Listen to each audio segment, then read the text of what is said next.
Once again, this is Carlo from the Portable Podcast.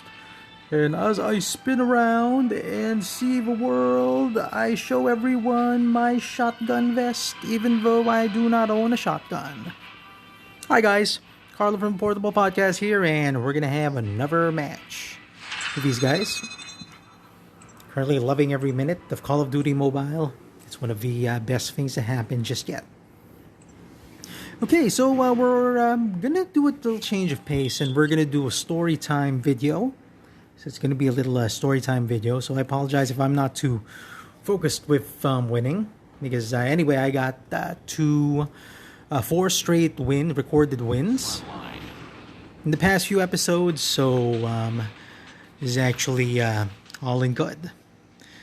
Now, as you know, I'm currently located in Manila, Philippines, and these other guys might also be from Manila, Philippines. I'm not too sure.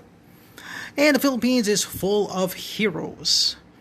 So what heroes are we talking about? We're talking about Andres Bonifacio, Jose Rizal, Lapu-Lapu. Anyone? Okay, and oh my. Yeah, speaking of heroes, I died and I became a hero when he threw his golden grenade and blew up in my shotgun chest. Alright, we also have a bunch of unsung ones. Most of the heroes that they do portray in history books and in other history classes are heroes who have tragic endings, just like me. I got shot and blew up. See, there was my corpse right there. Alright, so these unspoken heroes like Rizal was shot in Luneta. Andres Bonifacio was betrayed and just killed by his men. Was it the Aguinaldo's men, I guess? Boy General Gregorio del Pilar gets ambushed by the Americans in Tirad Pass. What else? You have Antonio Luna. You know, the badmouth general who, really cool, badass general who got betrayed by his men as well. Okay, so all of them have really tragic endings. So let's now focus on the unsung heroes. One hero in particular would be Jesus Villamor. If you're familiar with this air base in Cavite, named the Villamor Air Base, that air base was actually named after him, and for good reason. I'm going to explain why. It was the Second World War. Americans were occupied the Philippines.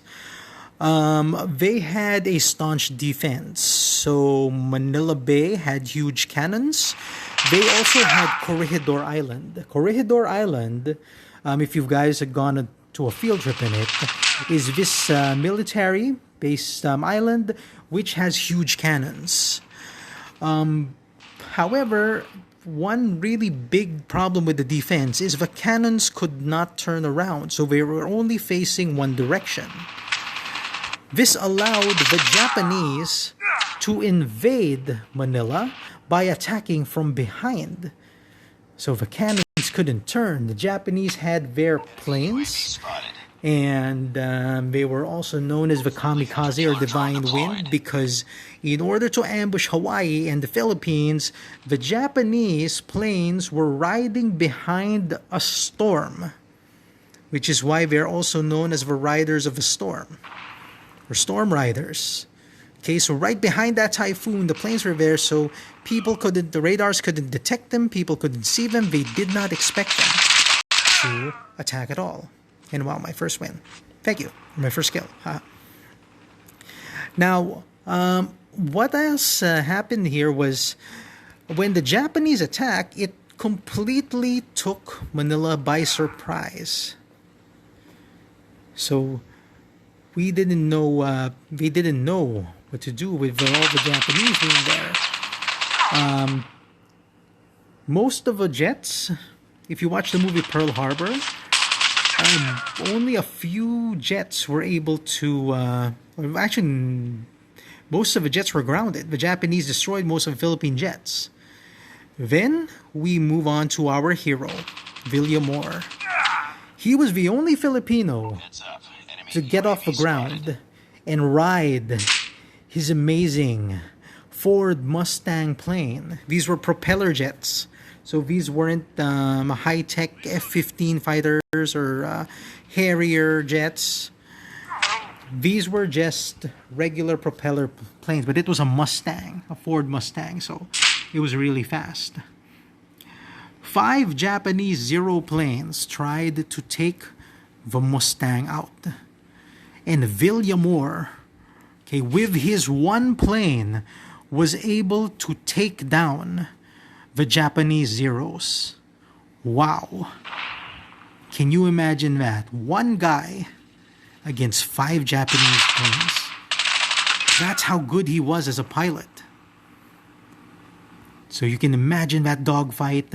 I mean, jets flying overhead, the Japanese trying to shoot him down, but Villamor was just way too fast. And his plane was way too good that he shot down all those Japanese Zeros. Well, the Japanese general was surprised. Masako! So he was, they were shocked at Villamor's skill, so they sent out more planes against him. Eventually, they sent out a lot of planes, and Villamor was overwhelmed. He was overwhelmed in battle that his wing got clipped, and then his plane crash landed. Well, he survived, of course. And then what happened was he was with the General Douglas. He went to General Douglas MacArthur because the Philippine Army and the Americans lost to the Japanese. So this led to the famous scene of Douglas MacArthur where he said, Filipinos, I shall return, as he left the shores of Bataan. And then he just went back to the U.S. Now, Villamor went with him. Villamor then became a spy for him. So this is where his story becomes sort of like a Mission Impossible story and try to imagine Villamor looking just like a Filipino version of Tom Cruise. Okay, just like Cardo Dalisay. Yeah, but what he did was he did spy for General MacArthur, and then eventually with the intel that he collected and with the D-Day when D-Day fast approaching, they were preparing to take Manila back from the Japanese. Finally, and when everything was set, the Americans returned with Villamor. Douglas MacArthur goes back and says, Philippines, I have returned. Villamor with a full fleet of Ford Mustangs with him. A full fleet of Ford Mustangs attack the Japanese air fleet. And man, the Japanese air fleet just gets wiped out. Completely wiped out by our skill. Now that's a hero. That's someone I can look up to. Now, I'm not shortchanging the other heroes, okay? I mean, they sacrificed for our country, they died for our country, but man, this is a guy who actually deserves a movie. I mean, if they had a movie of Villamor and then they had him, a story of how he was as a kid, how he loved planes, and how he eventually became an ace pilot. Trained to be an ace pilot. When the Japanese attacked, he was the only one able to take off and fight off the Japanese fighters. I mean, wow. I mean, that'd make a really, really good movie. Okay, so that's it with story time. Now I'm gonna have to win this next game. Grrr. I hate losing, but and we actually just lost to 2 points. So if I paid attention in that game, you would have lost. So sorry about that. Please don't kick me out of your team.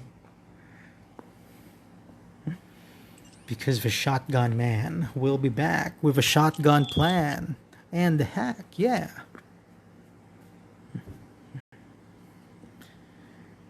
Alright, so we're up for next game. Next game right now. Front line. We've taken the lead. So we're almost Lost there. the lead. What map is this? Ah, I know this. Okay. I was kind of hoping they'd have more Modern Warfare 2 maps. I actually missed the Modern Warfare 2 map. Close, fight harder. I was behind him this whole time and he didn't even notice me. Okay, here we go. Whoop. We've taken Whoop. the lead. Oh. Missed him. And there we go again, and that guy goes down. What a perfectly good waste of a helicopter. Fire in the hole. Whoa. Whoa. Oh, that's what you want, huh? Take this, sir. Oh, no. Ah, no, no, no, no, no, no. Oh, phew. What a relief. And now we're going to be chasing the enemy. And I see the guy right there. Okay. Covering fire from you, sir. And I will cover you. As we see the other guy there. 12-5. We're maintaining a pretty good lead. Oh, why did I switch to my sidearm? UAV recon standing by. Repeat. Yeah, I don't want to hit the knife because it switches to my sidearm for some reason.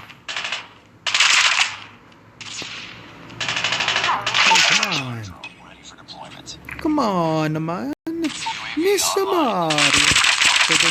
Changing back.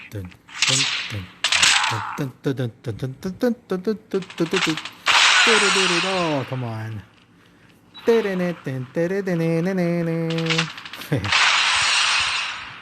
Yeah, I remember back in the 80s when all we had was a family computer and Super Mario Brothers. We did not have shooting games. The closest thing we got to a shooting game was Battle City.